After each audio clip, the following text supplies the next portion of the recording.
That was the record before us, and here we are, pre-recorded, because we did this a few weeks ago, because we're not here at the moment, are we? We're away in that. I'm Ricky Gervais, with me Stephen Merchant. Hello there. And Karl Pilkington. Well, he's not actually with us. No. He'll be in some of the best of clips that will be coming up shortly. Yeah, this is just us, isn't it? This is just us. We did this, when did we do this, Rick? A couple of weeks back. Hold on, what is it? It's the 27th today. Yeah. I enjoyed Christmas. I loved Christmas. I loved Christmas. I had a great time. What did you get?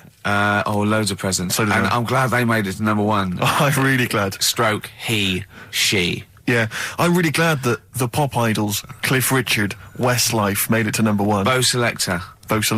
Yeah, just delete that. Yeah. Okay, well, we're going to play some of the best of, some of the greatest moments of the last 3 weeks. Yeah. Ever heard on XFM 104.9. What about this? Do you remember this one? Oh, which one is it? All right, so here's the first bit. XFM 104.9, Ricky Gervais, Steve Merchant, Karl Pilkington. Tell us about this monkey, Karl. You're going to love this one, Steve, right? So last week we were talking about how, like, a lad left his family because there was problems at home and that. He went and lived in the wood. He got airy, right? No. Leave it there, Rick. We haven't got time to go into it. Right, so... That's what happened. And that's what happened. He lived with the monkeys. He went airy. That's what happened. Looked into some other stuff about, like, airy kids and all that. Yeah. Came across this story about a bloke, right, who worked in a zoo. Oh, dear. Right? So... Trouble's brewing. Loving his job and that, but it's quite a lonely sort of job because you don't see many people. You're just dealing with animals all the time, right? So anyway, he gets a bit pally with a monkey because it's the closest thing to a human. What, that ape is? Right. Yeah, but you can't really go that close to apes. It's dangerous. What do you mean? What type was it? Do you Just mean let him tell the story. Was it a chimpanzee? I reckon it was a chimp, yeah. Yeah, it was You a don't chimp. even know, so It was it's a an chimp. ape. It was a chimp. Yeah, but it doesn't matter, does it? So he It's the gets story. pally with him. Right, so he gets pally with What, him. do they go on holiday together? Well, no, I mean, it starts On the pool off. together. It starts off just checking each other out and probably sharing lunch and that together. Yeah. Right. Anyway, this goes on for a while. They're getting on well on that, and then after a while, right, the monkey starts sort of imitating him a bit more and sort of walking upright. Oh, God. Yeah. Right. So he thinks, oh, that's a bit weird. Anyway, they get on really better and what have you. So he thinks he could live at home with me. Because we're getting on the storm. Yeah. Right. So he takes him home, and before Is you this know the it, beginning of Beneath the Planet of the Apes? I think it is. I think you've seen this on video. I'm worried, because he's already imitating him and they're moving in together. I'm thinking it's maybe a bit like Single White Female. Single White Zookeeper. Oh, brilliant. right. So anyway. So he's moving in, and it's getting used to sort of the normal human life. He's having a cup of tea in the morning. Yeah, PG tips.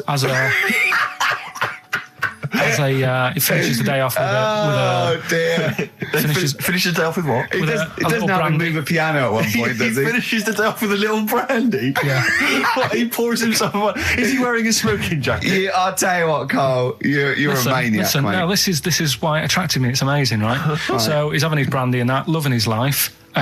Next thing you know, he sort of I don't know if he loses it or he gets shaved, but the top half of his body is hairless. Right, apart from his head. Right, so he's got a nice. So it's the opposite of the kid. Well, yeah, this is what I'm saying. that would happen. Right. Well, hang on, but so you don't know if You he don't was even shaved know. or if it's How did it say?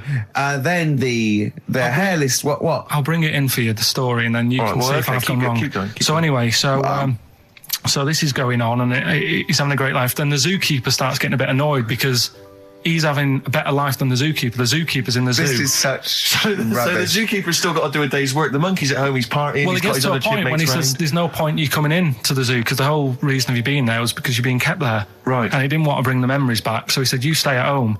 So You are you're talking such. Just let him finish. God, I don't know if I can sit here and listen to this drivel. I'm fascinated. It's It nearly sounds over anyway, amazing. right? It sounds extraordinary, Carl. So he's walking up right, he's having a tea in the morning, finishing the day off with brandy. Gets a bit out of hand, only tries it on with the zookeeper's wife.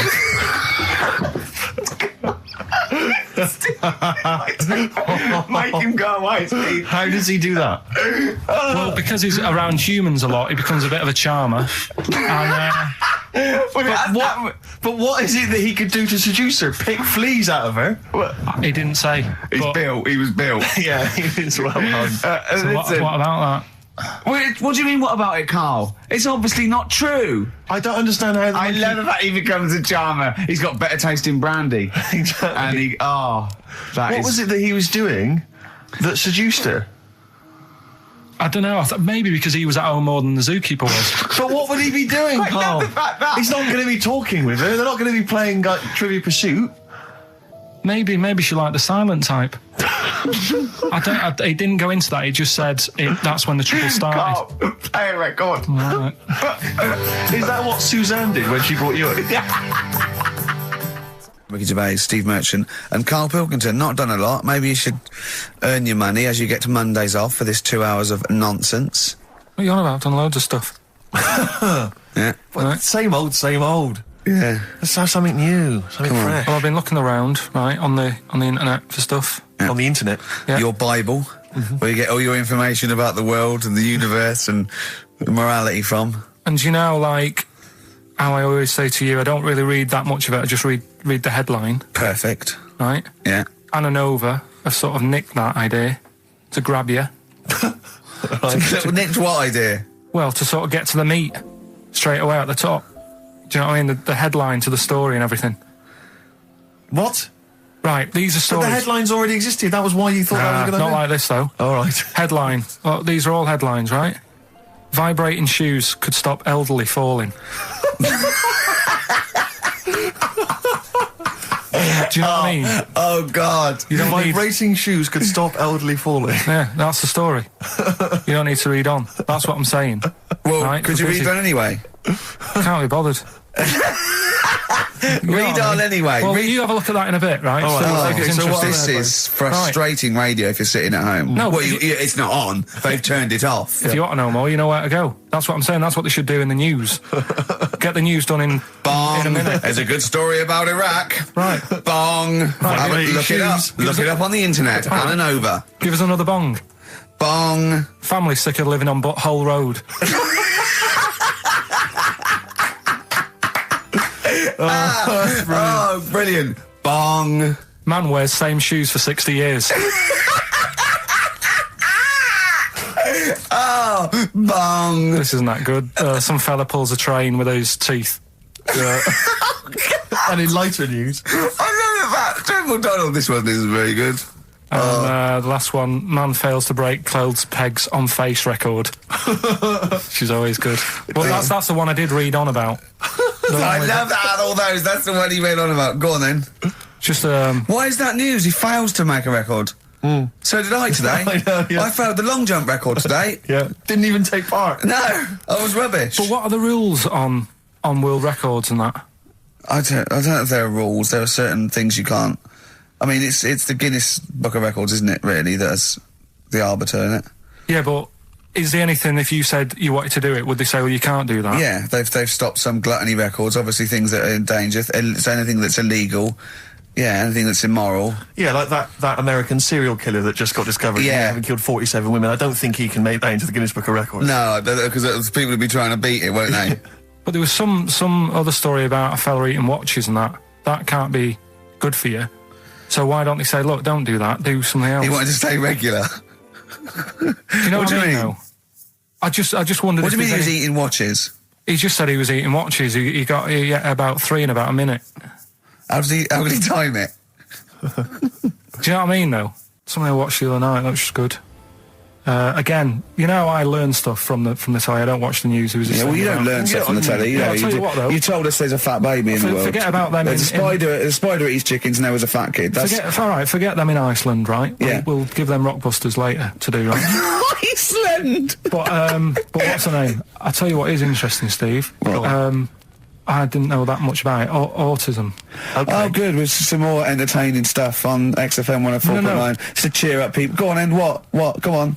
No, right. Have you heard about it, Steve? What Autism. It scares me to death when he comes up, when he touches on a serious subject. We've been talking about wheeling a dead pope round, the Chinese don't age well, and ginger people are hated. And now we're going to touch on a really, I mean, no, I said, my heart's in my throat. Go on, Carl, then. Tell me your insights to autism. Right, well, there was this, again, Channel 4 coming up with some good stuff at the moment, right? It might have been Channel 5. But what's the name? It was it's the attention span I like. these people who they've got like this autism thing going on. Yeah. And they sort of take in a lot of information. They get sort of they get so into it that they know everything about that subject and what have you, right? And there was this lad who he knew everything, right, about EastEnders. Right. He sort of the cameraman was saying to him, so you know why EastEnders and that. And he said, I don't know, I just like it. And he said, I remember when I first watched it, it was a Thursday, it was 5 to 8. Pauline Fowler walked in. She had a pink jumper on. She said, all right, love. And he remembers everything from that moment on. Yeah. Right, and everything, which is great. But then the way the programme was making out, it was almost like they were saying it's a disability. Right. When in a way, it's more like a superpower. Sure. Like Rain Man. But if you can take It's Rain Man. No, I'm he not. has special autistic powers. Oh God! We must hope for Rain Man. I don't know what to do. So I what don't you know mean? what to So do. he would be a But great there's contestant other on Mastermind, things. sort of autistic Mastermind. He'd be Well, what I'm dynamite. saying is, don't be watching EastEnders though. Sort of, why didn't they give him an encyclopedia and say, get into that? Sure. That'll be useful. Yeah. Keep him away from EastEnders. Wasting his time there. But I don't think it is a disability. No. Yeah, there are other things, and they're not. It's also autism is a matter of degrees, from what I know. And I'm sorry to have to do this, but I feel that I have to at least be the voice of reason, as ill-educated as I am on the subject. But I think there's degrees of autism. I think some are higher performance than others. There's other issues with it. It's not they're just got good memories. They don't go around doing tricks for people because they can remember stuff. There are other issues with it. Do you know what I mean? Right, well, I mean, they seemed a bit... But you watched the programme. What did you learn? That he knows when Pauline Fowler came in. Yeah, I mean, there was other bits where they couldn't control her emotions and stuff.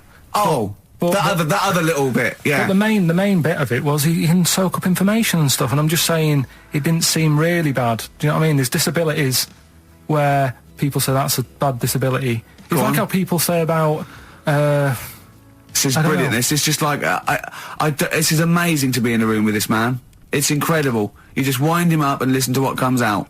And I'm going to sit back now. I'm not going to defend you or explain anything. Just go on and tell me about the other disabilities that are worse. No, what I mean is how people can sometimes easily get mixed up.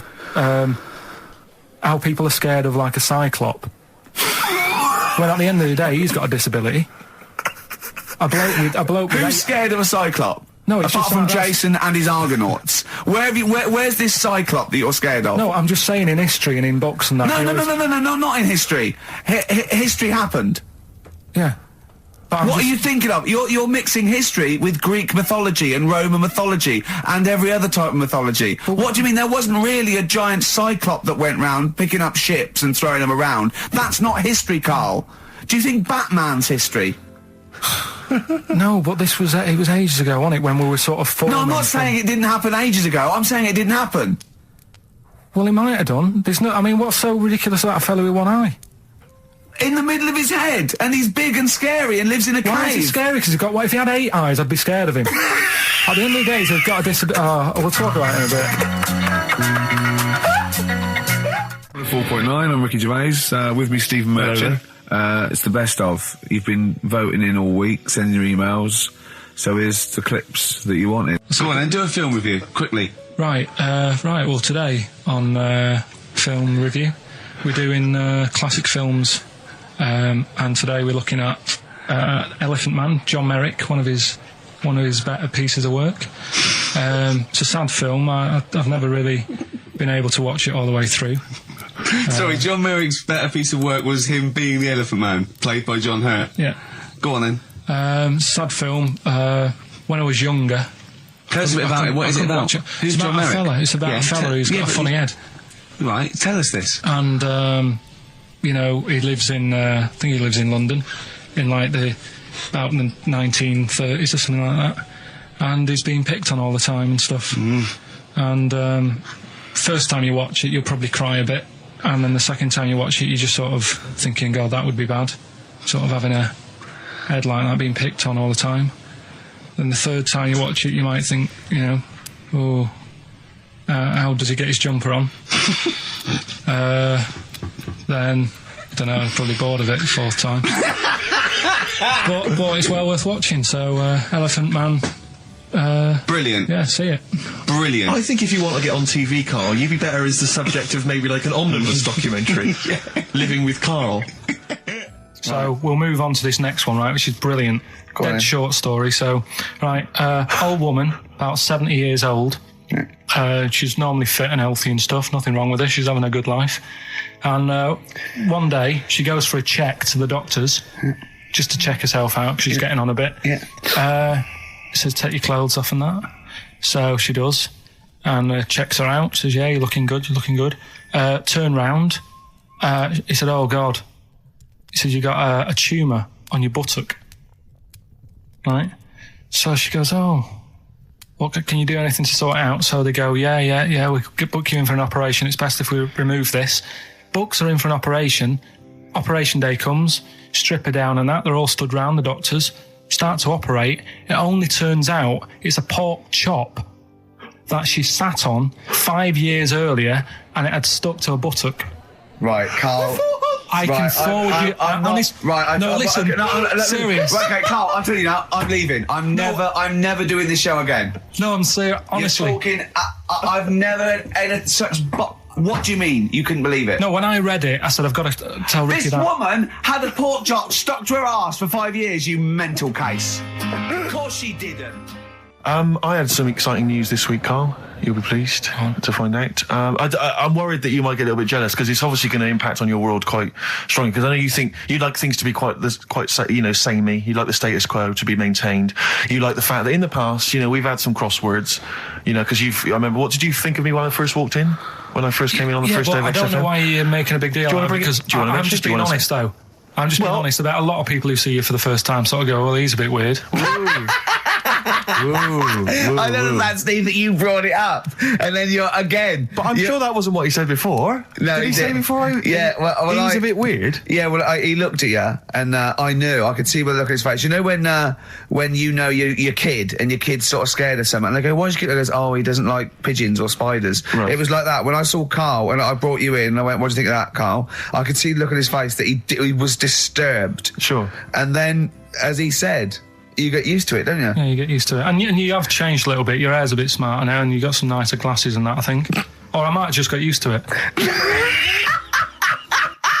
Whoa, don't bring it up, Steve. Don't look at me like that. So you say that you think some other people in the office thought the same? Do you know that for sure? Carl. Did you discuss it? Carl. Yeah, I think they do, yeah. Okay, leave it there then. But not just in the office, as you walk through the building.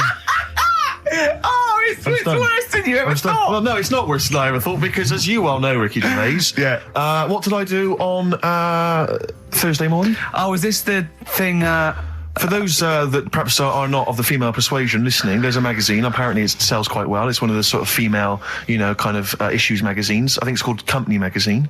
It's like your sort of, I guess it's a bit like your More or your Vanity Fair or whatever. Anyway, they run every year the 50 most eligible bachelors in Great Britain section. Ding dong, hello. Who's in there this year? In the top 50 of the entire country. And then they vote, and they put them in order and see who's the most eligible bachelor. But that's 50 people, right? It always annoys me slightly, because bachelor, it kind of seems like a more sophisticated word for loser.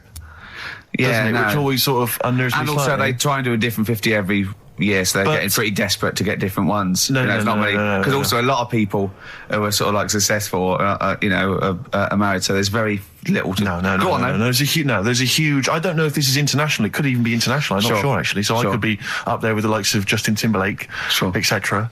So Fred Durst... Yeah, that sort of person, So anyway, this is what's exciting, right? Although I'm slightly frustrated, because they were telling me that last year... All right, because what happens is the readers of the magazine, they vote for who they think is number one most eligible bachelor, right? Last year, the prize was a 2-week trip in the Bahamas. Okay, this year I'm rather annoyed, because all I'm going to win is a moped. That's the prize this year. That's the prize this year. A moped. Whoa! Backtrack. What? Sorry. Last year was a 2-week trip to Bahamas, and this year just a moped. All I'm going to get is a moped. All you're going to win is a moped. Yeah, you got no chance. You've got no chance. Who else is in it? Well, I mean, I don't know lots of people you'd never heard of. I know Duncan from Blue. Dean, so you're second to him at least already. I imagine you're going to come behind the other 49. Because there'll be people voting for me. They get to vote for me. Yeah, Steve.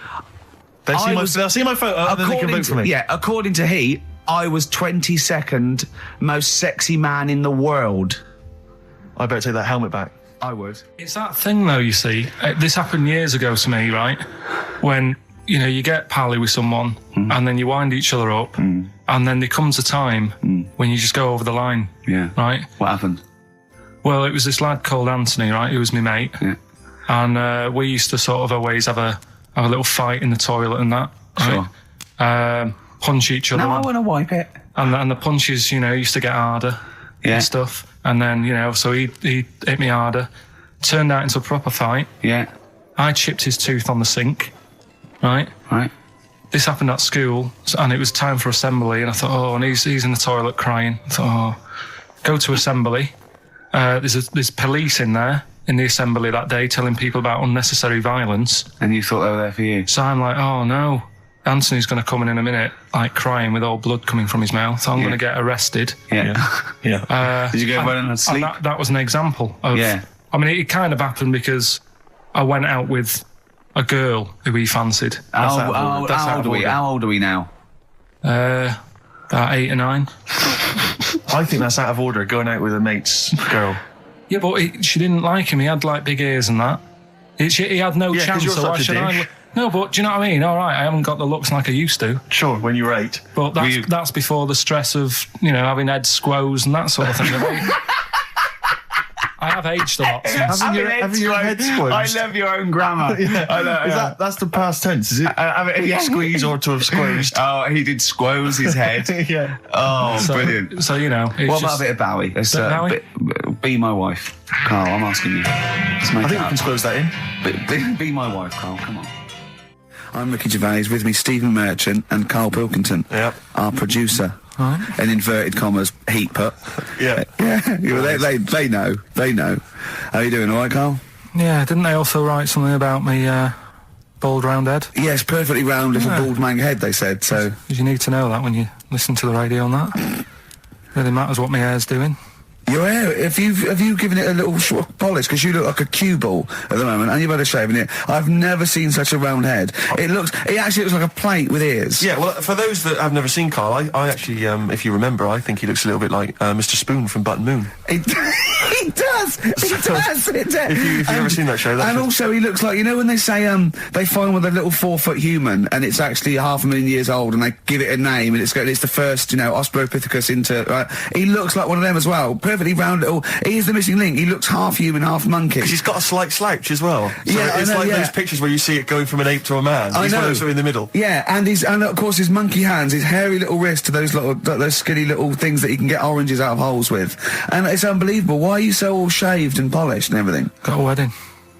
What? Got to go to a wedding today, so thought I'd clean myself up a bit. Yeah. Shouldn't you be wearing a suit or something? No, I'll go home and put something on. Oh, okay. But Suzanne said, make an effort. I sort of had a shave and that, and then I came out of the bathroom. She said, "Oh, your head looks a bit sort of eggish." She's right. She always worries about when I have a shave because I just, That's your girlfriend, Carl. I know. Saying that. Just think. So don't worry about Heat saying it. The funny thing is, it's Boyd Hilton, I think, of Heat that wrote it. And he's got a little bald head. Yeah, no, don't slag him off. Yeah, but on the end of his review, does it say, written by Baldy Boyd? No, because it doesn't matter. It's a magazine. Don't worry about it. Looking forward to the wedding? A bit boring, isn't it? But you got to do it. They're probably listening. Should we do a shot? No, it'll be a great day for them, but I know what will happen. Suzanne will see, all the fuss and that, and then she'll get ideas and have to let her down and all that. Why is it you don't want to get married again? I always forget. It's just... Who's it for at the end of the day? I've been with Suzanne for 11 years, right? Sure. We're happy. Well, I am. That's what counts. You're never happy. I am. I'm all right. Yeah, no, I know you're happy with Suzanne and everything, but apart from that, you're never happy. You are the most grumpy, moany thing in the world. I mean, I get annoyed, but I'm always happy. I was annoyed here. I was happy coming here, but there was a bloke behind me walking and scuffing his feet. He had a pair of those stupid skulls on, and he was clicking and scuffing. Wear some shoes. You don't have to click. Pick your feet up. Flip-flops annoy me. You know, but I'm happy. I'm just annoyed. You are just like, oh, the world's on me. It's rubbish, this. I know the world's great. It's just sometimes people annoy me by being there. You know. But Steve said I should be locked in one of those towers that princesses used to be locked in fairy tales, because everything annoys me. But you're grumpy. I'm not. I'm all right. XFM 104.9. We're not here. This next clip is one of my favourite clips. Look, it needs no introduction. Here it is. Finally, White Van Man, what do you make of the fact that Sainsbury's are bringing in square tins? Is that a true? concern for you? Is that true? Apparently so. Why? Don't know. Like it's easy to stack. This is what the guy in the Sun has said. That should be interesting. That should be his comment on Sainsbury's are bringing in square tins. Is that should be interesting for meatballs.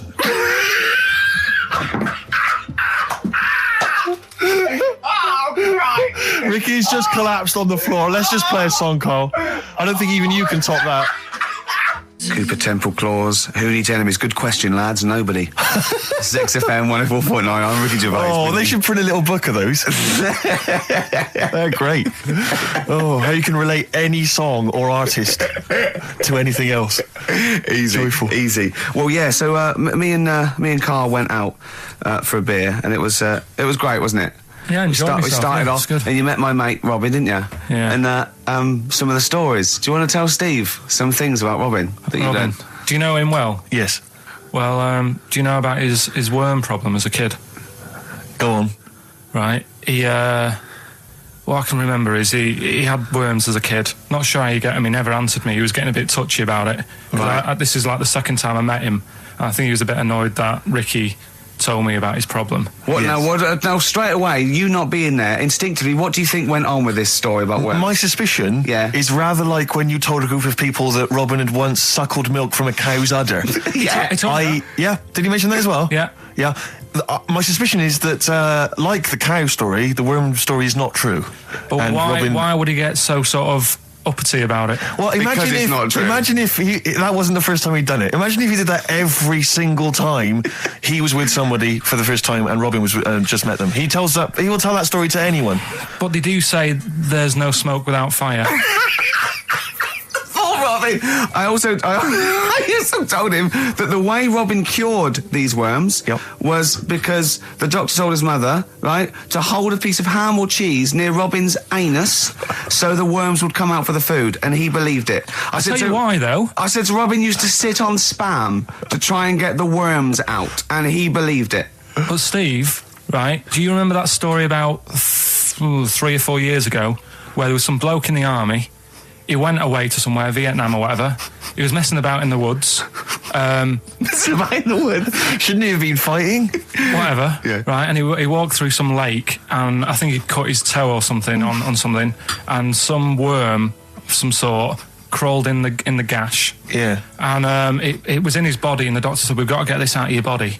So what they did was, they said, right, the thinnest part or something of your body that things can crawl through is on the top of your head. So they wrapped where the skull is. So they wrapped some bacon. No, they didn't. They did. That's right. Thing. So he's gone in via the toe. So what we do is, I'll tell you what, that worm's probably heading straight for the head. We'll put a bit of bacon on it. The thinnest part of the body is the skull. Of course, it's not the thinnest part of the body. It's where your brain case is, isn't it? It's the skull. There was a reason for it. And it was like they stuck some bacon on his head. And as ever, the vital piece of information, i.e. the reason, Carl seems to have forgotten. Because the worm was in his body, and they said everyone likes to smell of bacon. including worms. Even a Vietnamese lake worm. They love bacon. Remember last week when I said about the little fella with the bone with no brain, and you were proved wrong? No. We were saying it wasn't a little fella. We were saying it was a stillborn child. It wasn't a little fella. You're changing it now. You weren't having any of it last week. Right, hang on a minute. I'm getting confused. There was a Vietnamese snake that went inside of a soldier. A little, like, maggot or some sort that you have to get out of your body because it causes problems. Yes, and so in order to get it out of the body, they strapped bacon to his head. Yeah. That is great. This doctor. And did that work? I think so. They had a picture of him smiling. Oh, God, what, the worm or the bloke? The bloke. Oh, dear. Honestly, I hope someone knows the story. And it was about 3 years ago, I reckon. Okay. And, it did work. G.I. Bacon. So this is why the worm burrowed out of his head to get the bacon? Get to the bacon. Right. That's great. So this is why when Robin was telling his story, I was a little bit disappointed if it wasn't true. Right. Because in a way, Robin's never been to Vietnam. No, but what do you really think that Robin? Well, as Robin said at the time, Carl, why would I sit on ham then tell Ricky Gervais? It's a very good point. Because if he was a kid, you do daft things like that as a kid. Right. It's the telling Ricky Gervais though. Yeah. And then, bless him. Okay. And then anyway, Robin left, and I tried to chase him, but he got away. He knows that and then we had a few pints, and then Carl embarked on some of the greatest stories ever told. Can you tell the story about your dad? Let me run it by. I haven't spoke to him all week, so let me run it by him. Okay, play records. Because, What we got? We've got one of Steve's tunes. Yeah, well, bizarrely enough, this comes from the Teachers 2 soundtrack, the soundtrack to the current TV series. There's a slight whiff of nepotism in the air. Yeah. Rick, would you like to explain why? Well, that's why you're doing it. My girlfriend worked on it. But you were going to play this anyway, weren't you? Well, I was, actually. Bizarrely enough, I was going to play some I Am Clute, and this is from, as I say, the Teachers soundtrack. This is called To You. It's a good track. That's I Am Clute, a track called To You from the Teachers soundtrack. That's also got, I noticed, the Electric Soft Parade, The Hives, Star Sailor, Feeder, Turin Breaks, Mercury Rev on there. It's a good little collection. Lovely. Carl has just had confirmation. He's looking smug because someone phoned up and went, it is true, it's a Laogai chi worm and you wrap bacon around your head. That's all the bloke knew as well. Yeah. And his name was Gary. Yeah. So I'm not having it. No. And he said, see, that's why the Robin thing isn't so weird. He said, but when you said he tried it with cheese, he said I was having none of it. He's got standards. Strokes, hard to explain. Like Carl, really? Yes, yes. So, Carl, concentrate. Yeah, go on. So, we'll leave the worm with the bacon wrapped around the head, shall we? Well, if you're ever caught in the jungle... Yeah, always carry some... bit of Danish. Good advice. Lovely. Eminem, Sing for the Moment, on XFM, 104.9, I'm Ricky Gervais.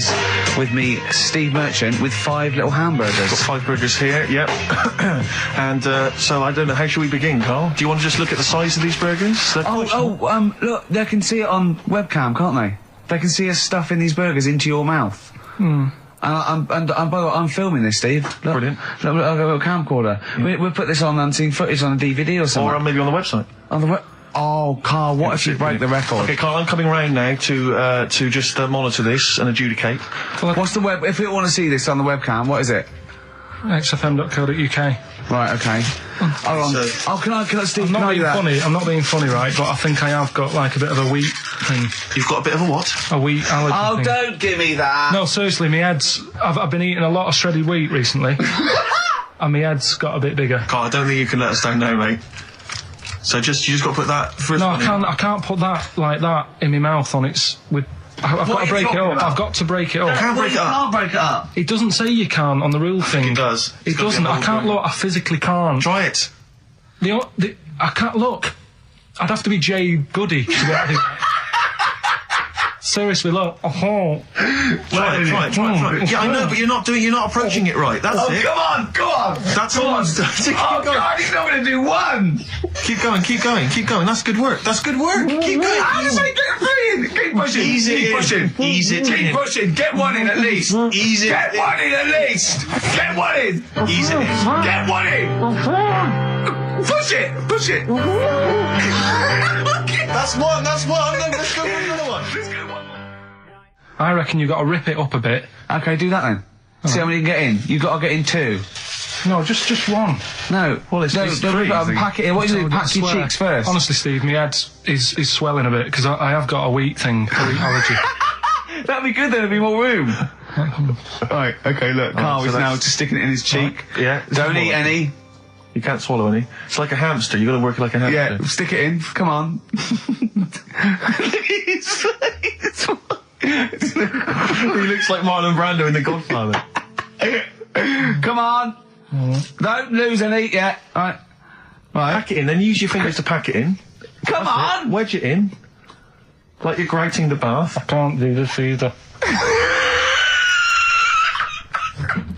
Keep going. Keep going, don't give up so early.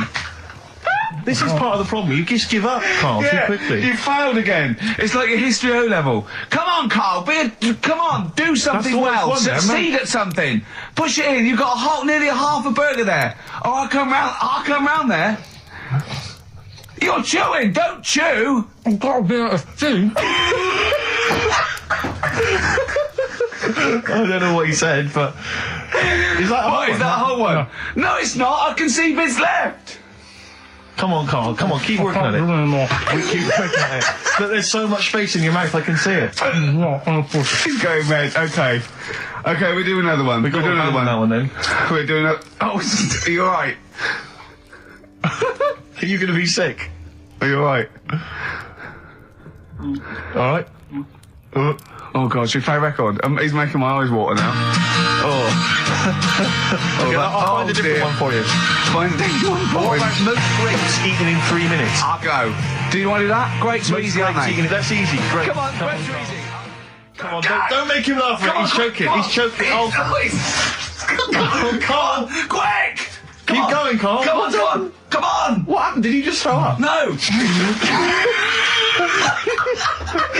make him laugh! Oh, come on! We can make wine. Come on, Carl. You're doing so well, Carl. mate. I want to go. Come on. Only. Why are you making him laugh? That was a world record attempt. Come on. He's over. Keep going. Come on. You got 25 seconds. Come on. Oh, I think that was a shame actually because you were doing well, but something went wrong. I know, and I think those are bigger grapes than the ones I've seen before. They're quite big grapes. Look at his face, he looks so despondent. Come on, Carl, 8 seconds. Just a few more. 5. Come on, what's the matter? 2, 1. It's all over, Carl. It's all over. We better count how many you did. You can get good at this. We can get good at this over the weeks. I think that was a fairly pitiful attempt, actually. I really thought you had a... It's interesting, actually. These are harder records than you might think. Yeah, I know.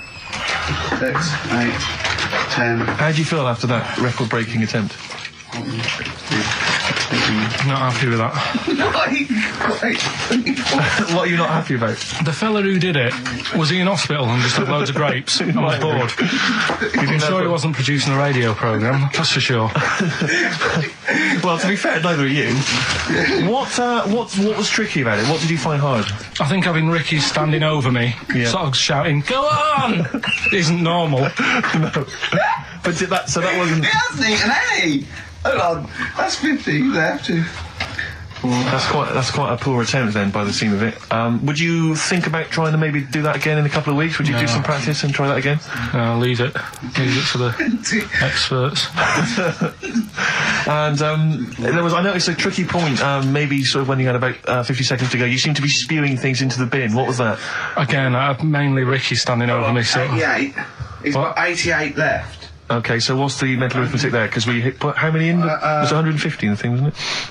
What did I say? What did I say I had left? Well, I'm not doing it again. 88. So you had 88 left. There's 62. God, you're only at 62. What's the matter with you, Carl? There's people start you at 62. That is rubbish. That's disappointment. Let's leave that. So you failed on 2 world record attempts there. 62, and the record's that is rubbish. What were you doing?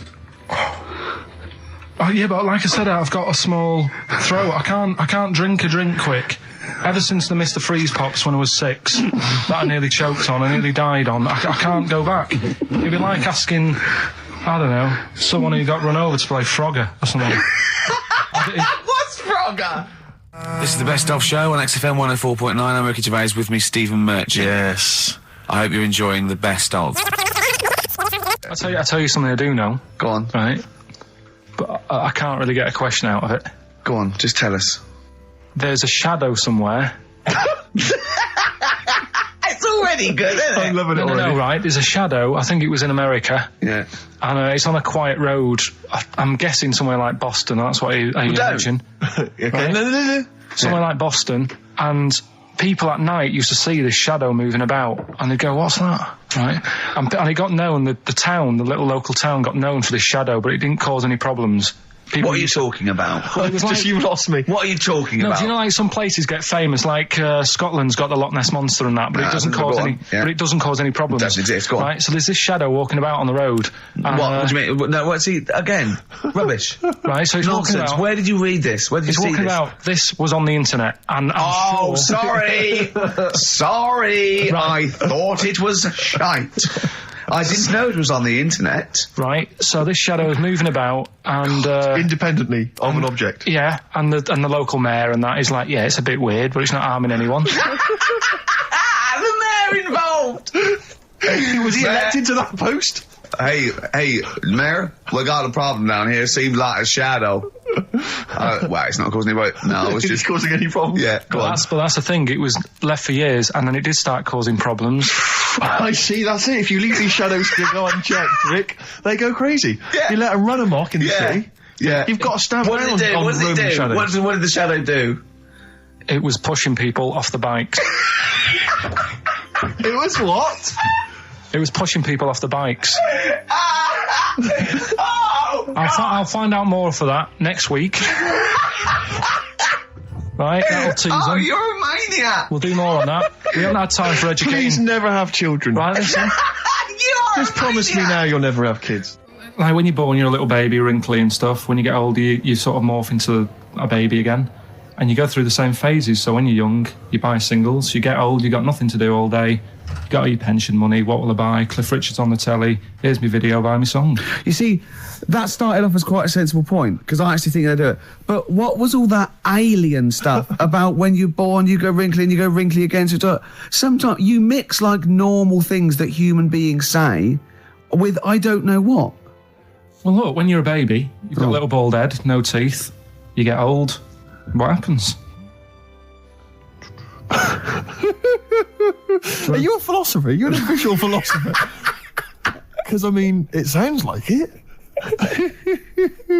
Oh, Carl, play a record. You're a gem. You're a diamond. Oh, chimpanzee, that monkey news.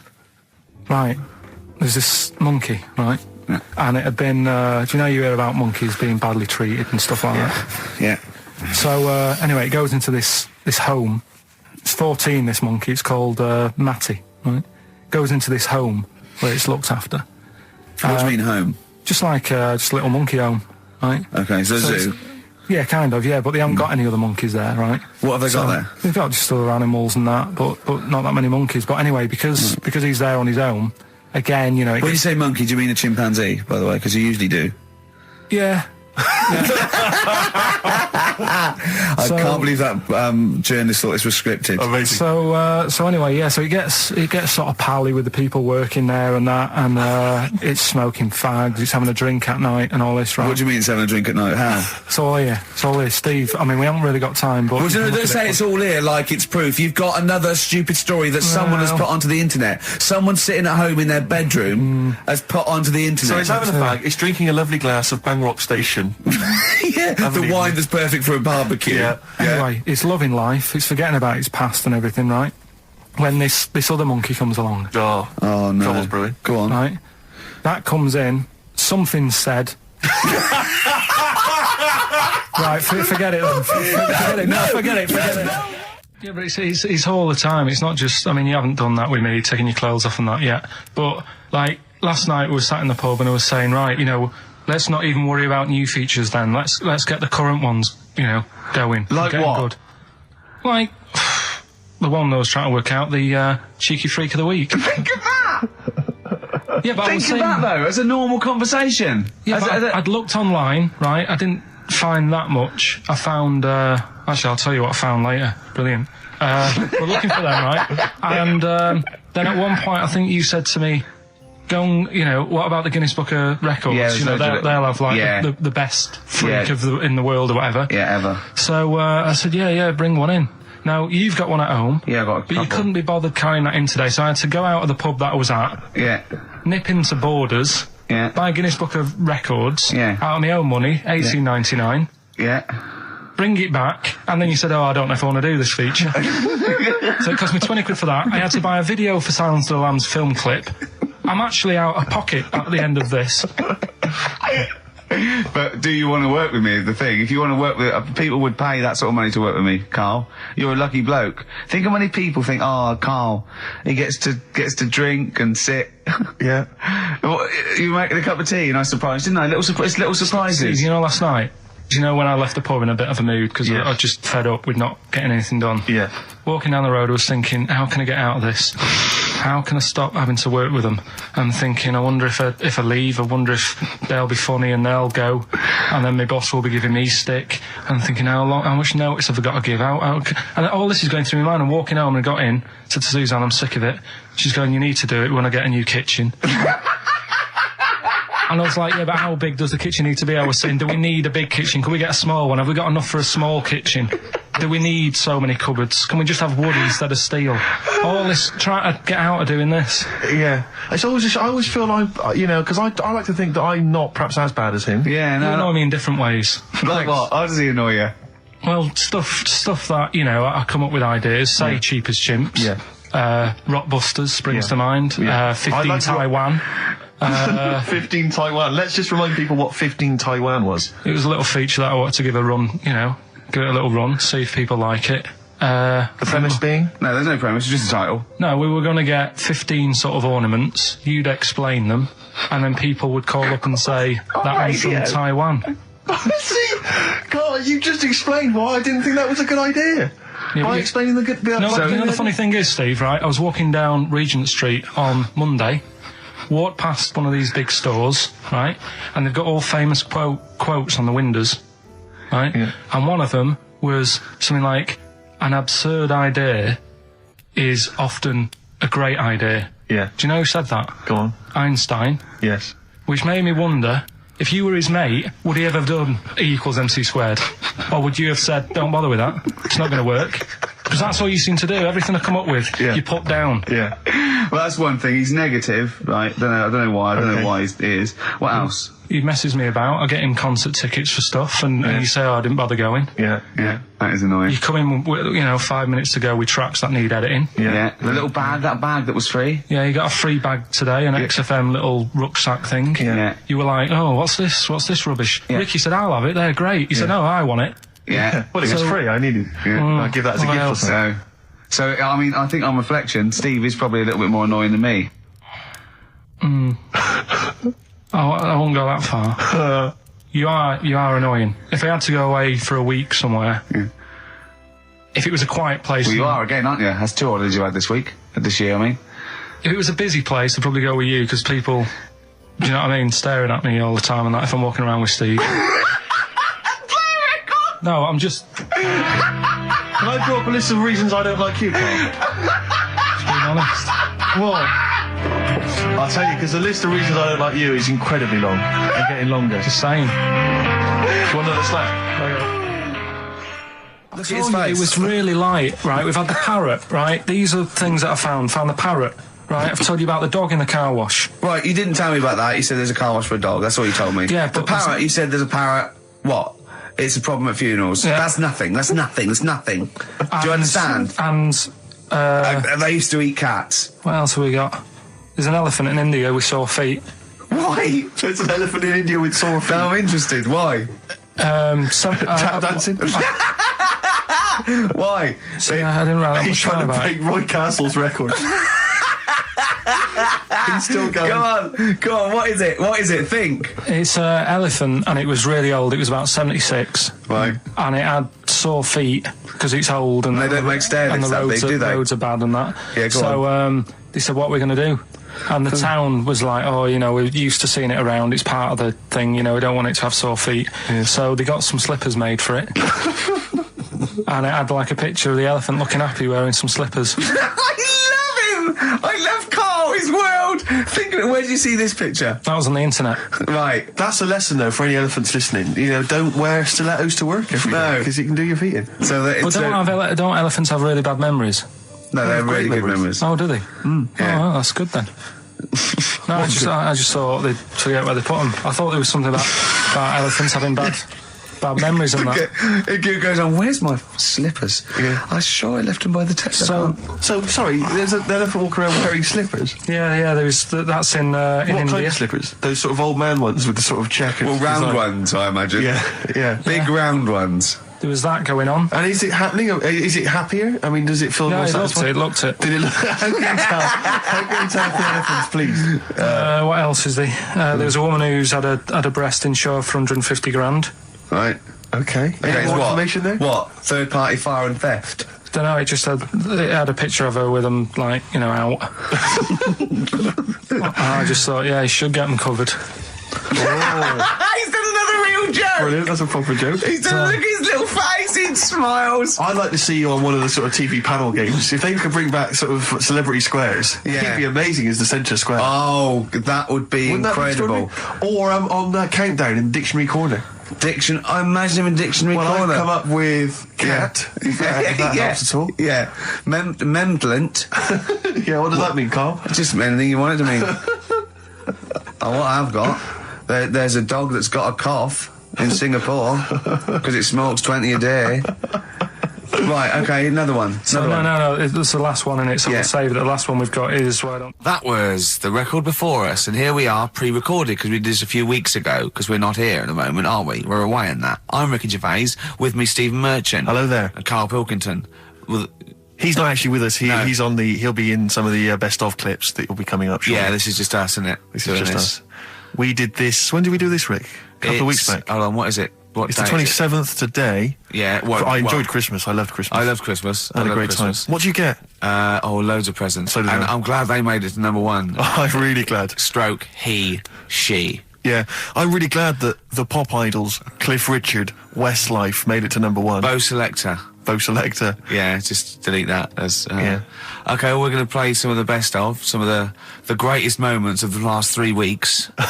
Yeah. Ever heard on XFM 104.9. What about this? Do you remember this one? Oh, which one is it? Alright, so, here's the first bit. There was this is what it's like about getting presents and stuff, right? With my mum and dad. Go on. My mate, Colin, right?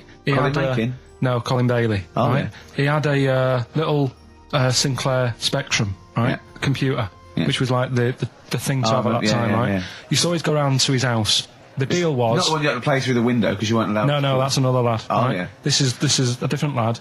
And the deal was, he came to our house and my mum gave him a pie. And then I'd go round to his and I'd stay there for a few hours playing, you know, Hungry Horace and stuff like that on it. Sure. Right? Now, my mum and dad knew that I really wanted one of these computers, right?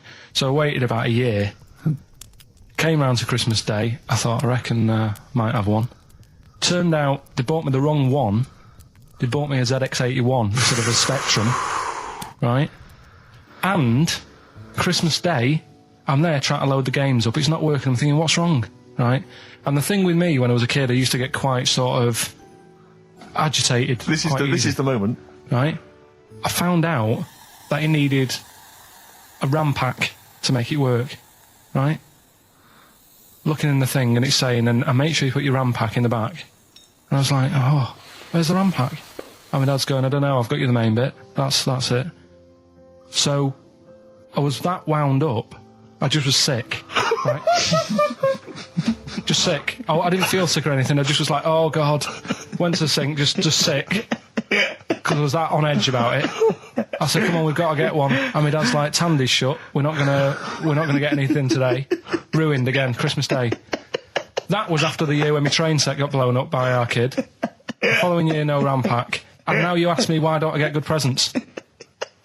He's scarred. He just I'm gonna die. Honestly, I'm gonna die. He's just screaming sick. Yeah. There's no RAM pack. Did you get to the bottom of it? Why wasn't there a RAM pack? You have to buy them separate. Oh, It's one of them okay. cons. What do you mean I can't play Frogger? Oh no. So, wasn't there another incident when you threw up? Spontaneously threw up? Through sheer anxiety? I do get it. It's not so much now because I've relaxed a bit, but as a kid I used to be quite on edge all the time with certain things. Do you think that's what happened to your The cat wind. that kept being sick? That it didn't get the food it wanted, and it just threw up. Do you remember that? Yeah. God, so they shaved it. No, like, again, I spoke to you in the week, and I had much better things, like when I tell you about Brian Blessed climbing Everest, and for some reason it made him, it played havoc with his belly, and he followed through, and he had to clean up. Shot himself? Yeah, using ice and snow. Why are you telling me that Brian Blessed... in what way is telling me that Brian Blessed shit himself once in any way educational? Because I was saying how he was climbing Everest, right? Right. I give it to him, he's an actor and that, but he gave that a go. Yeah. Right? It played... What's the point of that, you'd say, wouldn't you? You'd say, God, he's you know... So he's all right. Me doing a boxing match for no reason is rubbish, but him climbing Everest and shitting himself, Yeah, he did that. is commendable. Right, and he's only going to, go and do it again. He's going to climb it again. Yeah, but he might not shit himself this time. Yeah, but what's the point in going? Nothing's changed up there. Yeah, good point. Yeah, It should be. Well, it has. They've probably cleared it up by now. Right, but it's slip on it. I can't even be bothered. Read about Brian Blessed. Is it actually true, or have you lied with No, someone else? it was an interview with him in it. And what did he say? Come on, what did he say? He said I climbed Everest and I played havoc with me belly. Let's talk about it next week. We've really run out now. Oh, you're a fool. 3 holidays Carl's had this year. Last year. Yeah. I'd love to have 3 holidays. You've got to start putting the work in I there. had 2 holidays No, though. you had 3 holidays.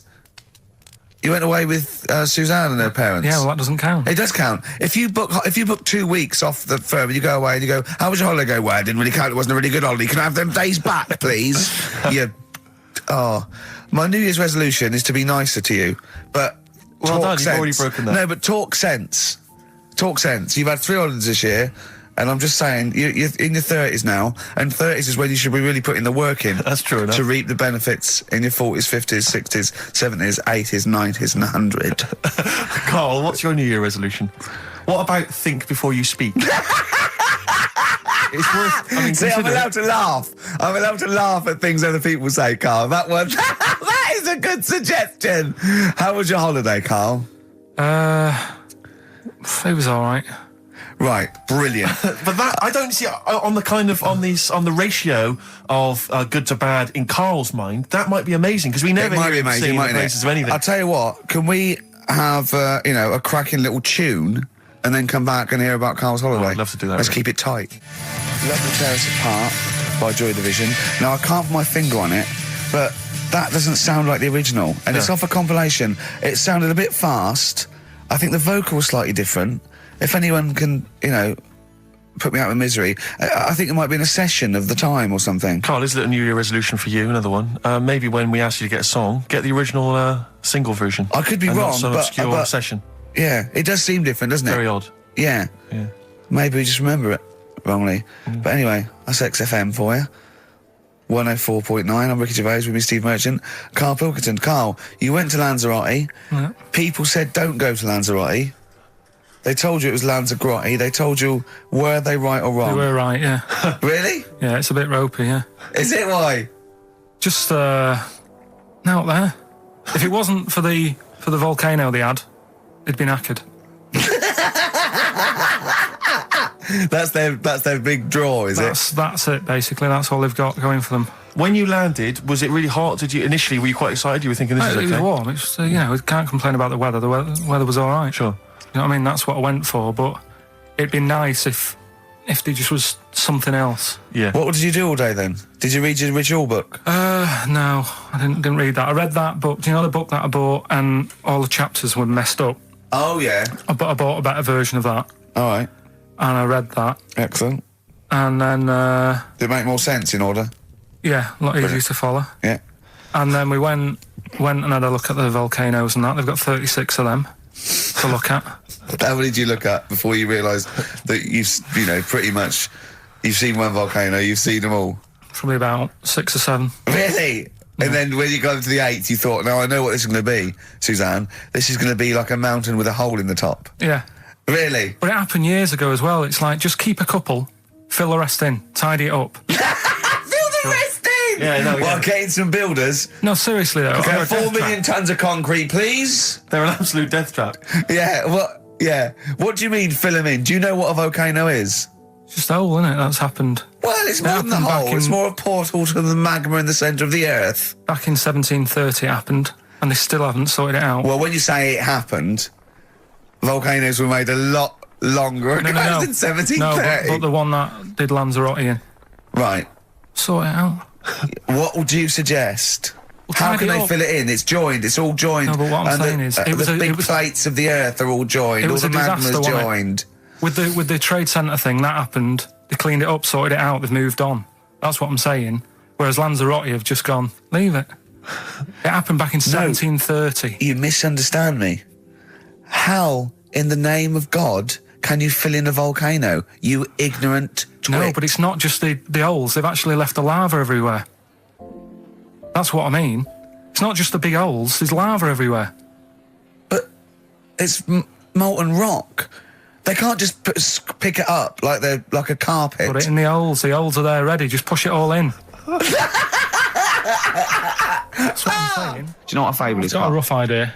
Okay, it's a thing that uses sort of metaphor, analogy, just to explain sort of morals. I mean, they're very old for a start, and it's all I'll give you an example of one. A quick one. Oh, the one about the dog with 2 bones.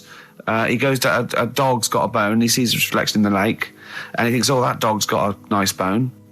I'll have that." And as he goes to get that one in the reflection, he drops the one he's got, and that's one about I think I was told one when I was younger. Go on. I think it was one. This young lad, he's got a dog, right, and he's about 8 years old, and this dog, he's had it since he was about 4, and it's a bit tired now, and he chucks sticks for it, and it doesn't go for it. And he's saying to his mum, "Oh, I want a new dog because this one's useless. It doesn't do it doesn't have any fun with me." So they say, "Oh no, but Rover's a good little dog. You should look after it." And he's like, "Oh, I don't like it. I want a new one."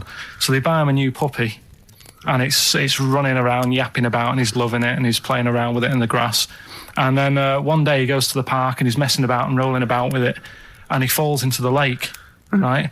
And the little puppy's like yapping at him, and he's going, help me, the little dog's yapping. And then the old dog comes and gets his collar, and it pulls him out of the lake, and he goes, "Oh God, why did I forget about you? You're the better dog." And he loved that one again rather than the puppy. I got a feeling that was Lassie. Well, yeah, that was an episode of Lassie. What's the moral? What's the moral there, Carl? What's that telling? What's that explaining through analogy? Sort of, don't forget the old. Look after old people. I remember there was one I heard once about a young boy who got trapped in a lake inside a cage. But he loved his trainers so much. He wasn't going to get them wet. But even though he had to get out there, and even though he thought that was the important thing because it's material value, he actually drowned, and the trainers were no good to him then. That was Bowie and Waterloo Sunset. Love that. Love the original. Love Bowie. Bowie was my gig of the year. These are my singles of the year. These are our clips of the year. I'm Ricky Gervais, with me Stephen Merchant. We're just picking some lovely little bits and pieces. Do you remember when we talked about this?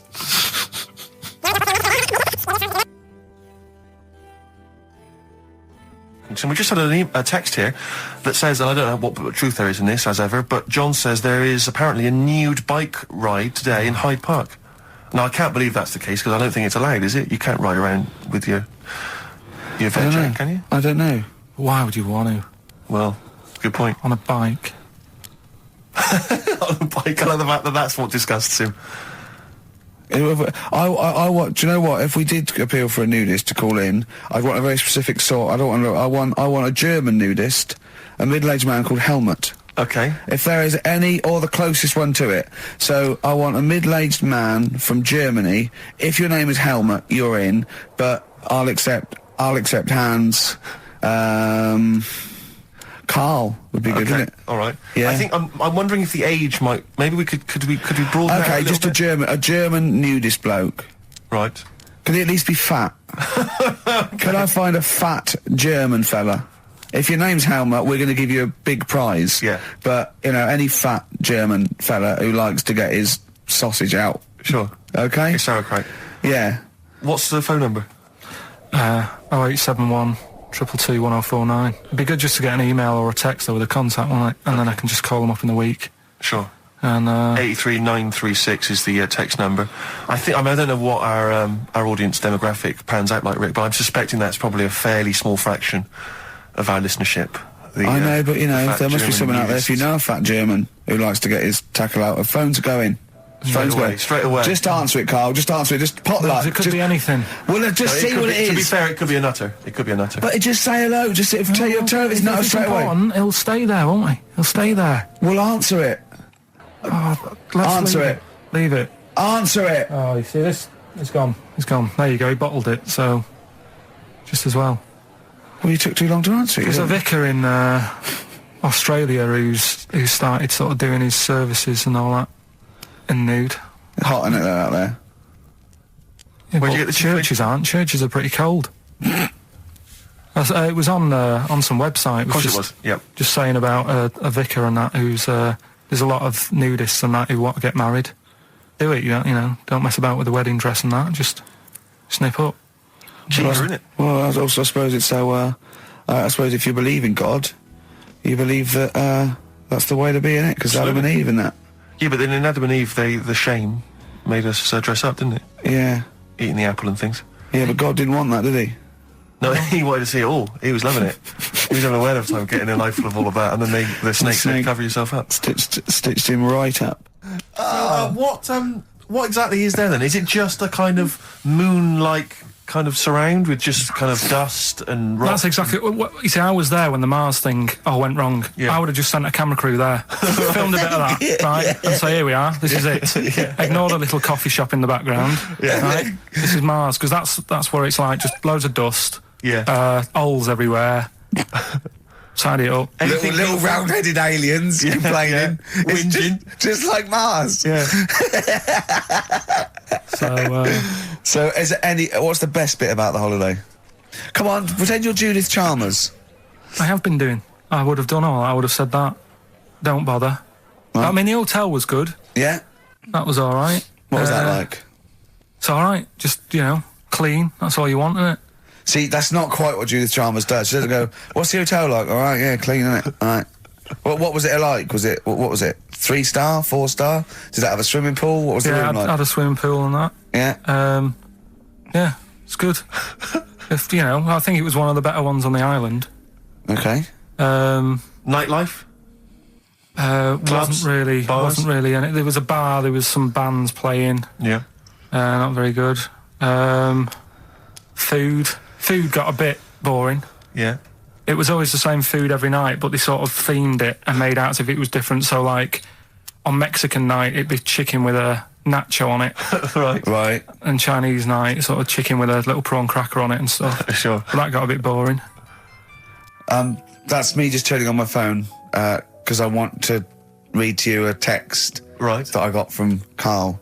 I think you sort of sum up the holiday in this text, don't you? Do you remember it? I can't remember. Let's have a look. Let's have a little look. Instantly, what did Suzanne, your girlfriend, make of it? Similar view to you, that they should fill in the holes? Yeah, it's just that thing, you see, I went on a coach trip, right? And you go and see the volcanoes. Like I say, there's 36 of them. Yeah. Which, how many do you need? And when we're on the coach going round all these volcanoes, the fella on the front's going and look out your left window at the moment, and there's a volcano. And if you quickly look out at the right-hand side there, there's another one. Right. And on the left, he's just like, all right, we've seen it. Sure. Do you know what I mean? Yeah. And that trip, we'll talk about that trip in a bit. Right, this is the text I got from Carl, right? All right. Been up to a volcano. Been in some dead artist's house who built his house in the lava. They said they would show me science with volcanoes, but all they did was chuck some water in a hole and it shot up in the air. no dwarves in the canteen, no Scousers here, but there is a Swede woman with a big head. She looks effing gormless with a cap on. Alright? So a little reference there to... A Swede woman? What's that mean? Do you mean Swedish? Yeah. Or she looked like a vegetable? No, a Swedish woman. But they've all got sort of quite big bill, aren't they? And I sent him a text. Oh well, it's just good to be on holiday because I'm working. He sent back. So am I. Just been watching Sky News. There is a school for monkeys who want to get a band together. Is that monkey news for later?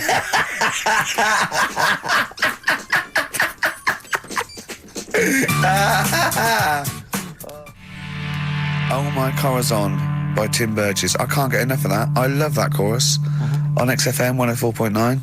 Ricky Gervais, Steve Merchant and little Karl Pilkington. But it was a nice holiday. Yeah, it's all right. It's just, I went there to relax and that. Exactly. Did a little bit of that. Trying to think of some new, features and stuff. Sure, always working. 3 holidays a year, Jesus. Oh, well, not really 3. Oh, 2. It's all one big sort of like work thing to me and Steve. 2 holidays, isn't it? Work hard, you need the holidays.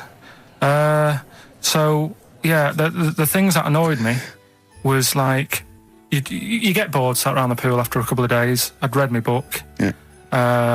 There wasn't much going on the Not even any crabs to throw sand at, was there? No crabs or anything. They wouldn't bother with Lanzarote, right? So decided to go on a little trip. That's when I saw the volcanoes and that, 36 of them. So we go on the trip, and the thing that annoys me, it does happen every holiday that you go on. If you go on a sort of a package thing, they have these trips, right? And you pay about 40 odd quid, and they give you some wine, so it make it feel like you're getting your money's worth. But how many of these trips have you been on then? Loads. Probably about 12. More holidays than I've had. Go on. Anyway, so you're on the coach, right? And they take you for the volcanoes. They took us in the middle of nowhere. Yeah. Right. There's nothing else round there. Sure. It's like I say, it's like Mars, but with holes in the ground. Yeah. Right. And they sort of drop you off, and they go, right, everybody, see you back here in an hour. There's loads of volcanoes for you to look at, and a coffee shop over there. And for a fact, right, you don't need an hour there. You could just say, well, just keep the engine running because I'll have a look in this hole, we'll get back on, give us 5 minutes. Don't need an hour. Absolutely. But that they've got something going. It's a backhander, definitely. What, with the coffee shop? Definitely, yeah. They go there. And they get everyone to have an ice cream and a coffee, and they sit down, have a fag, talking to the bloke. Yeah, and it's like, cousin. Yeah. How much was the coffee? Was it probably about €3 each euro? So I think it was $3.50. Sure. Yeah. Which is, I don't know what. That's about £2.50. Yeah, they've stitched you up. Go on. Talking about this the other day. What was it now? Listen, the fella. No, listen. Do you want, all right, all right, he's got it now. Go on. This fella goes to the doctors, right? Oh, right, okay. Right, if this is in any way apocryphal, stupid, illogical, impossible, right, you are never, ever speaking again on radio. So make sure this is at least possible. I'll tell you what, I'll even give you improbable but possible. So if anything that breaks the laws of the universe or logic, okay, that's all you have to avoid. On you go. Right, so this fella, right, he goes to the doctors because he's got earache. Right, okay, if a chimp's living in his brain... Go on. So he's got earache, he's sat in the waiting room and his ears all bunged up and it's hurting a lot and what have you. So the doctor comes out and he goes, right? And because his ear's all bunged up, he doesn't hear it that well, right? So he thinks it must have been me, right? So he wanders in. Keep going. Anyway, I'm going to hate this. I can just feel it in my bones. Steve, I'm going to let you take over. Okay, let's hear it. So the doctor says, sit yourself down there, right? So he sits himself down. He goes, right, take your pants off, right? So he's thinking that's a bit odd. Anyway, he heard that though. He apparently he took his tackle off. The doctor did some operation. What, there in the waiting room? No, in his office. In his office, yeah. What? Wait. So he removed what? His genitals? Yeah. In his office. Why, Carl? Why, Carl?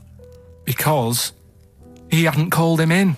Oh, he'd called in the bloke who wanted his testicles taken off, and he didn't hear it. What? So the doctor went out and said, Mr. Jones, who's here to whip off your cock and balls, just here and now, right?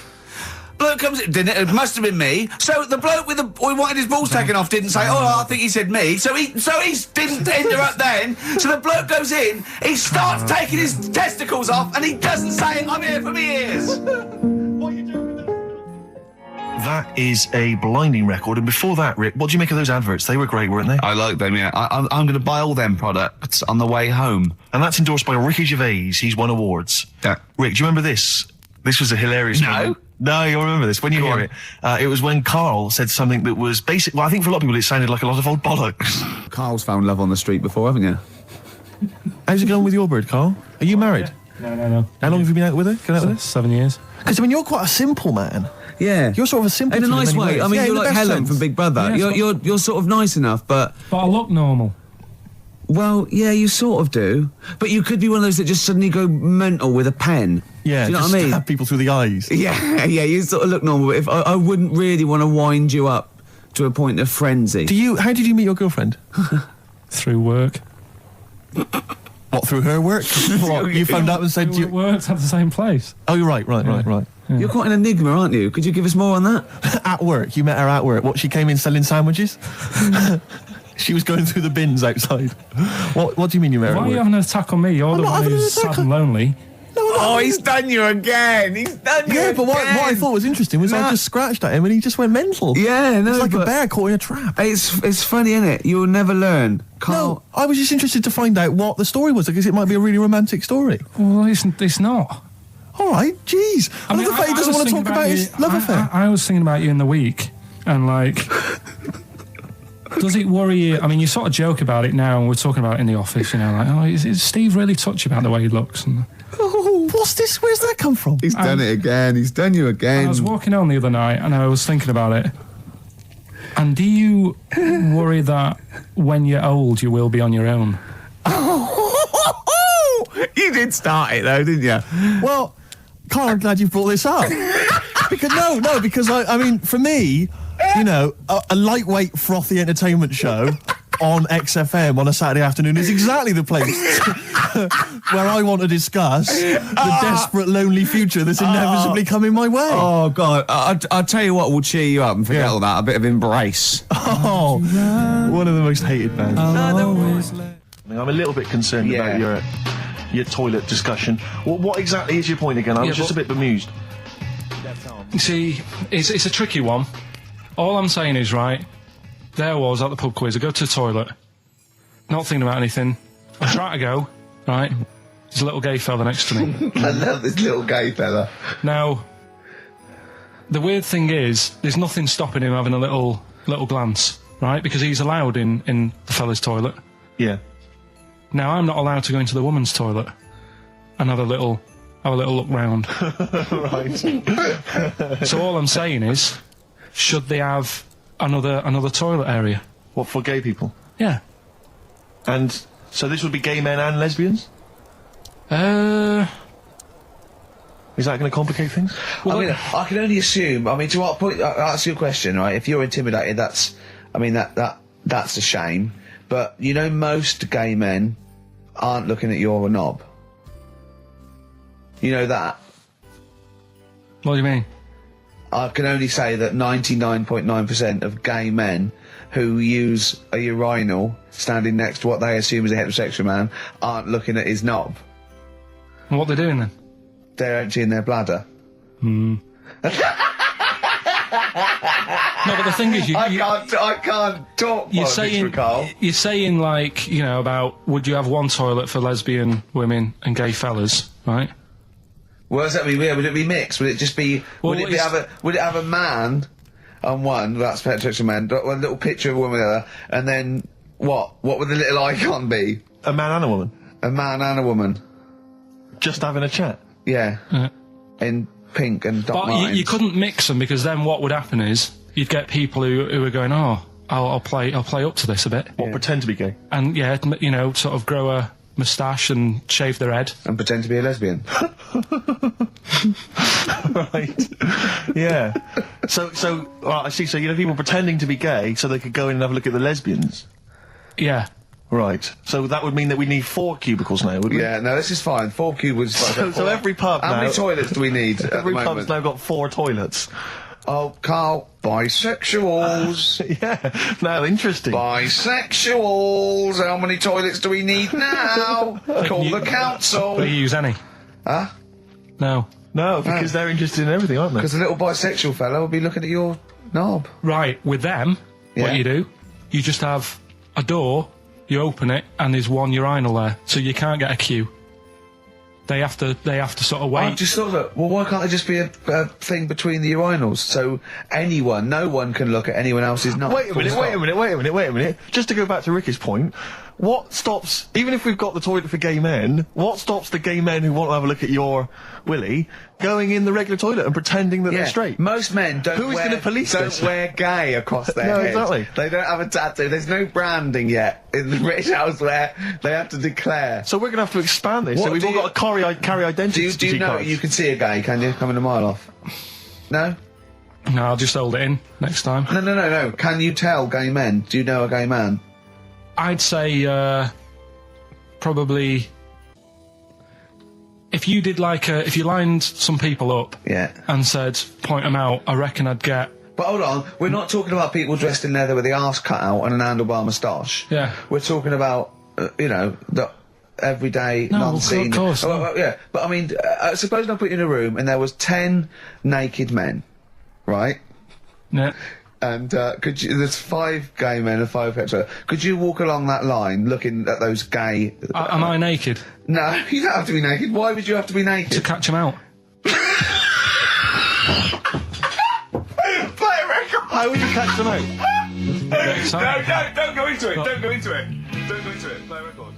Ooh, those boys can rock there. That's the Guns with All Their Roses and Sweet Child of Mine. On XFM 104.9. I enjoyed that. Yeah. That was good. It rocks. I hope the audience was playing it loud like us. Yeah. Ricky Gervais, Steve Merchant, Karl Pilkington. Well, look at him yawning. How rude is that? Carl, what's wrong with you, man? Have you been up late? A little bit.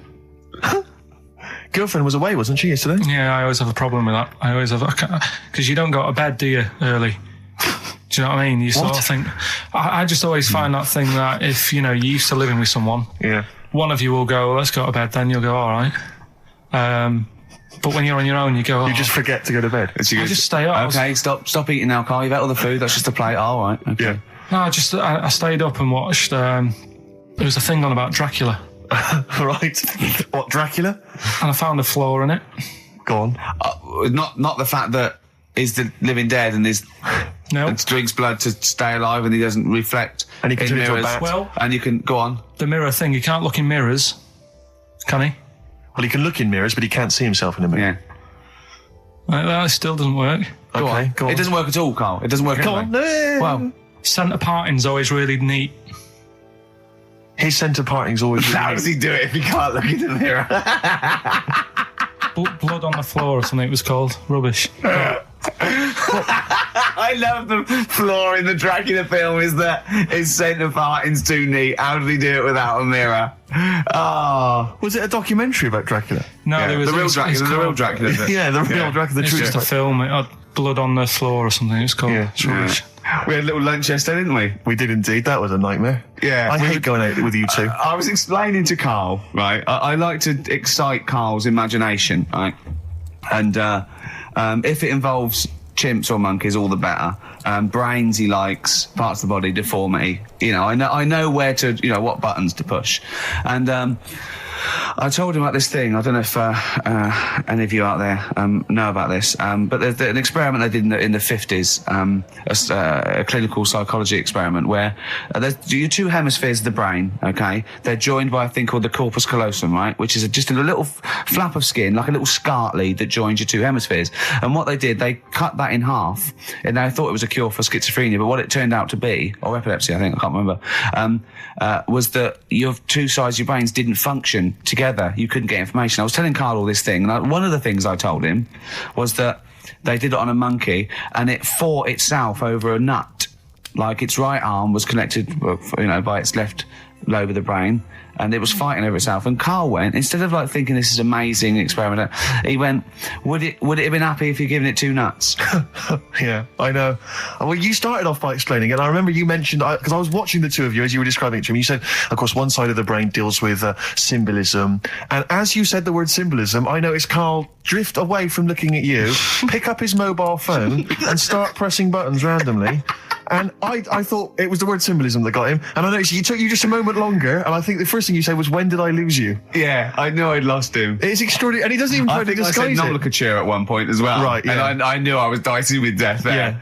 But I told you tried to look it up, didn't you, on the web? You didn't find anything about it, did you? The spelling of it's... What is it again? What's the word? Corpus callosum. Yeah, so...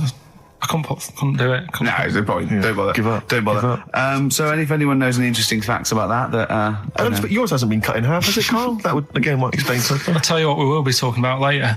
I don't know if you're sort of aware of them, Steve. Go on. Bonobos. Oh, I don't know much about bonobos. I told him about he was looking for stuff. I said, put in bonobo. He was having no luck with chimp. And they're a form of chimpanzee, but they're even closer to us, evolutionarily speaking. They've got their social groups are more like ours. They're more intelligent, and he was loving it, weren't you? So is it human bonobo Karl? Is that how it works on the evolutionary ladder? Chimp Karl. Yeah. Talking about him. So we're talking about bonobos. You're excited about that? Yeah, That's coming up in Monkey News? No, I think it's a bit of a monkey bonus. Placebo. Bitter End on XFM 104.9. This is pre-recorded. We recorded this a couple of weeks ago, before Christmas. Hope you had a great Christmas. If you didn't, not our fault, really, is it? Nothing to do with us. Wouldn't have thought we'd have. We're well over time because we've got plenty of cash now, thanks to a lot of you who probably bought the Office DVD. Yeah. Probably got and that if you in haven't stock yet, and you've maybe got vouchers or money, still available. Still there in the shops. Still available. You can still make it the best-selling DVD of all time. Please do. Yeah. Please do. I'll tell you what you want to hear though before you make your mind up. I'll tell you what, if you like this next clip, go and buy the Office DVD. I think you will. It's a brilliant clip. It's the one where we talk about well, it is self-explanatory. Yeah. We went. It was a great day, wasn't it? Brilliant round of golf, absolutely brilliant. Such a beautiful place in Stoke Poges, it's like a really posh place. And are you a good golf player? Well, we'll get to that. Oh, okay. Wow, he bought the shoes especially for it. Oh, I'd love to have seen him in those little shoes. I know, and they were no good because they were metal spikes. We had to change them. He was annoyed straight away. He spent over £22 on these golf shoes. We hired a buggy that was brilliant fun. I was bombing along, wasn't I? I don't drive, but it was great on that buggy. Well, you've been on a buggy with me and you were a bit scared. Yeah. What I nearly killed us once. I was just taking banks and things, but you don't see sort of bunkers, and he'd scream, go, stop! And he'd put his foot down the brake, and then I reversed. At one point, he sort of did a handbrake turn next to the lake, and then we had to reverse, right? And you just flick a switch and put your foot down. He did that without looking. I look behind, there's a big oak tree there. He screams, watch the tree, right? So Dukes of Hazzard. I kept jumping in and leaving him behind because I had to go to my ball. Because anyway, the first shot, I got on the driver. I honestly did one of the best shots I've ever done. It went straight down. It was great. I thought, phew, got away with that because it's always the first one because it's a clubhouse and you want to look good. Yeah. So. He tees up, and I've been saying, buy some balls. He just got 6 balls. I was going, what if you lose me? I won't lose 6 balls, right? He tees up, right? Whacks it. It goes miles, like right angles, straight into the woods, right? He turns around, he goes, go and buy some more balls. So I'm laughing, because it's like impolite to laugh, but he broke the ice for me, and I was falling around, and then his second shot, I go, you're off a 3 now. If you take another shot, he went, oh, right. So it's his third shot, he puts the ball down. He hits the ground before it and misses the ball altogether. And I was on my back, wasn't I? Unbelievable. Actually rolling about on his back. And we were terrible. I went round 107. He went round in like 119 or something. Sure. It was just rubbish. How long did it take? 5 hours. Of course. And there was no one around, luckily. But it was fantastic. So then we go and have our meal. What annoys me, I said, right, I'll go for a run. He went, I'll have a bath. I said, I'll see you at 7:45. At 7:55, I have to call him. He's not ready, so he's let me down there. I can't stand lateness or laziness. You hate lateness. Yeah, and he's let me down. Do you know his excuse? He fell asleep in the bath because there was no light bulb. There's no light bulb in the bathroom. So instantly he fell asleep, and he was late. No, do you know what I mean, though, Steve? If you're sort of, like, nice and warm and what have you... I was tired anyway. I've been stressed out for 4.5 hours, right? My life flashed in front of me a few times in that buggy. So it's all sort of wears you down a bit. I thought, right, I've got a headache. You're going for your run. I'm going to have a bath. I walk in, put the light on. For some reason, it didn't come on, but I thought, it's all right. I'll just... doesn't matter. You can have a bath in the It's summer, so it's light anyway. Well, there's no windows in the bathroom, so... So you were in the darkness? So I'm in the darkness. I nod off because I'm shattered. He calls up, hassling me. So I said, well, it doesn't normally take that long for me because... I haven't got, like, long hair. I've got a dryer and so I can sort of one wipe. Yeah, he's already 10 minutes late, though, when I called. Well, 10 minutes. 10 minutes. Late. This is late. This next. Doesn't matter. Dinner wasn't until 7:15, so we had, like, another 20 minutes anyway. So it doesn't really matter. Yeah, but we said 7:45. So he's calling up, hurry up. So I said, yeah, all right. So I get out and drying, like, my tackle and what have you. Calls back again 30 seconds later. No, I don't, I don't like that. Do that, no. Give it a wipe. 30 seconds later, come on. So I end up going downstairs to the meal area, naked, with a wet shirt on and wet socks. I've got headache as it is. Meant to be a relaxing weekend. But anyway, so we have our meal, which is really nice. And then we're sitting in the bar. I'm having a cigar by the fire. Yeah. Like, we're having a rather nice Pinot Grigio. Yeah. He's there going, I've got headache. Is this 1955 that you live in? I know. Yeah. It's so right. And we are knackered because he's not used to work. I've seen him moaning, falling asleep. He's not used to it at all. And you've been on your feet for over half an hour. Yeah, right. So we didn't even walk around the golf course. We had a buggy. It wasn't even exercise. And now it's Karl's bit. It's the re-education of Karl. He's like Liza Doolittle. And now he's coming to... Or Lawnmower Man, if you've seen that film. More like Lawnmower Man, if you've seen the film. You'll know what I mean. And his homework was to just study quotes, really, on happiness and stuff and general well-being. He's not a big happiness quote fan, are you, Karl? Not really. So what have you done? You've come up with something, haven't you? Right, yeah, I told you, right? Because a lot of these are just things you say every day. They're nothing special. So what I'm doing... Well, you say them every day. Well, the sort of things you come out with and you don't even think about it, do you know what I mean? Yeah. They're on the TV all the time. People on the radio are saying these sort of little quotes. Sure. And... what I've done is, remember that programme on Channel 4, Faking It? Yeah. Where they got some, like, posh kid to be on a door and all that. What I've done, I've... Imagine if that was the pitch for the show. Dear Channel 4, you're just going to get a posh kid on a door or something? Yeah, Yours sincerely, Karl. Come in. Yeah. TV producer. Yeah, go on. So, what I've done, this little book of quotes, happiness quotes, I've picked 2 that are real. Okay. And I've made one up. Right.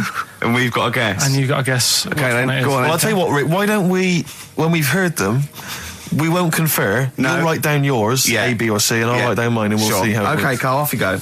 Right, and just because I'm looking at this book, it doesn't mean I'm actually reading. No, I know. Don't worry, we're clever. No, we know. We can't see. Like, call my bluff. Yeah, go on then. Nothing is worth more than this day. Okay. Yeah. Yeah. All right. Yeah. The way I see it.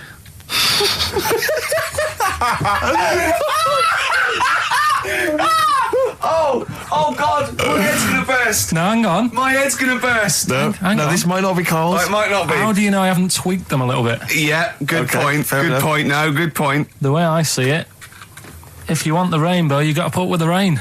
Yeah. Okay. All right. All right. Yeah. Okay. Hang on. It's not here.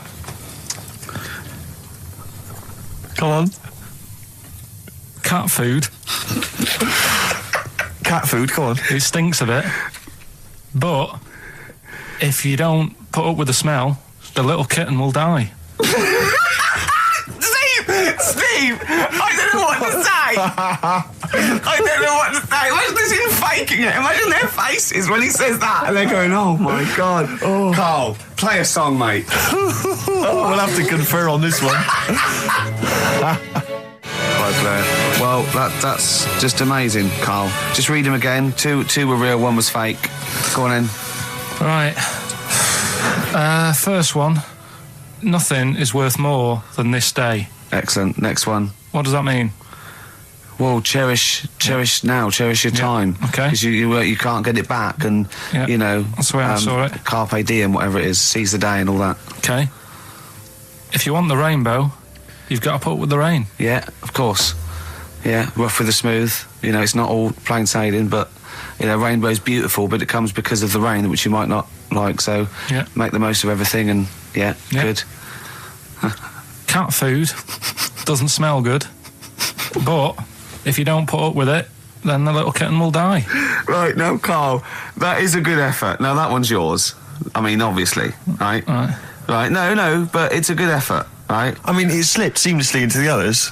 Yeah. Don't think it didn't. No, but it's good. I mean, we knew it was that one. But what I will say is, it's good, but what you don't know, maybe subconsciously, is, I mean, it's very similar to the putting up with the rain and the rainbow. But that's good. Why do you think that? Well... What does mine mean? Well, even though it smells bad, it's good for something. Right, so I didn't look at it like that. What did you look at? I kind of thought... Was yours more specifically about cat food, generally? Because, you know, normally it's an analogy. Yeah, or a metaphor for something, you know, much bigger. Well, no, the way I mean, Dolly Parton, who I think did the rainbow rain thing, she wasn't specifically concerned about weather conditions. No. It was a sort of general idea. It was all about life. Yeah. Well, that's what I've done. Go on. I've used an everyday thing. Yeah. And put it with today's problems, right? Go on. So, like, my girlfriend, she might like to go shopping for clothes. I hate it. Right. But because I love her, I put up with it. Ah, that's nice. Yeah? Yeah. So, you love that little kitten. You can't stand the smell of the stuff you got to feed it. But because you love it, you go, well, you know, I'll put up with this just for a few minutes, and then I can, like, squeeze its head later and give it a little... Sorry!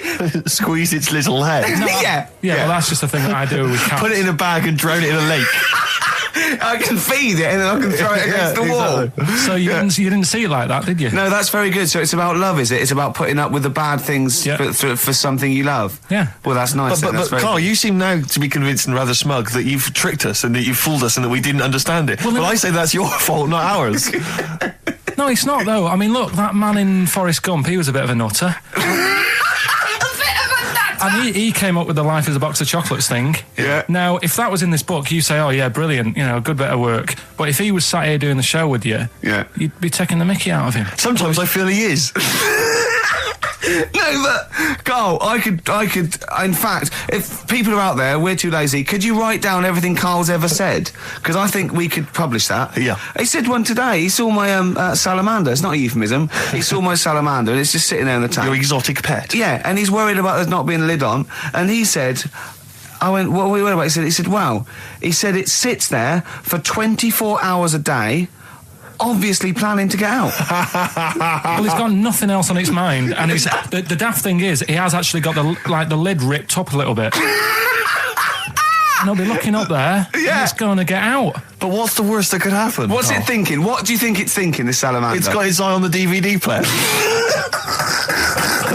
I can have Ian be down the market. Right. Okay. Right. The results of We ain't got a winner for the first time. Yes, we have. We've done this feature for... We've got loads of winners. No, we haven't. We've done this feature for 3 weeks. This is the first time I've managed to sort of... Well, let's go through them then. What have they got wrong? The first one. The first one? What was the first one? Well, hang on. Let's do them in reverse order first. So what's the last one? The last one, the clue was that bloke does sport on the telly and he's got a little kid. What's that? That's Destiny's Child. Des, who does ITV Sport, has got a Tiny's Child, right? No, that's fine, they got that. Okay, Destiny's Child. What's the middle one? Right, the middle one. Right. Child. The second one was, he doesn't like women, yet he's got a couple of kids, that's a bit weird. Yeah. Right? That was PD, that was Puff Daddy. That is offensive. Go on. But it's not Puff Daddy, it's Puff Daddy. And he's not even called that anymore, he's called P. Diddy. Well... Okay, fair enough. But they got that one. Yeah. And if I'm being tight, these lot are as well. Yeah. Yeah. Tight means something in Manchester. Go on. Right. And the first one that they're having problems with, I don't think them birds should be allowed in this area. Got it. Boy zone. It's not boy zone. What's the clue again? I don't think them birds should be allowed in this area. That is perfect. A boy zone. No birds. No women. No women, yeah, birds, right? A boy zone. Sorry, Carl. If that isn't the answer, their clue is better than yours. That is brilliant. What was yours? Boy zone, it works perfectly. What's your answer then? Bangles. I have no idea what that means. Like seagulls. So you don't want them in this area, so you're banning them. Bangles.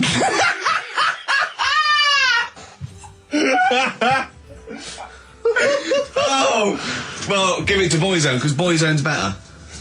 Don't birds be allowed in this area, it's a boy zone. I think we should have a rollover. Carl beat them. Carl beat them. You have to use his logic, surely. But theirs works. You can't do what am I thinking. No, that's not what I'm thinking. It perfectly. It works perfectly. I think you've got to give it to the ones that got the boy zone.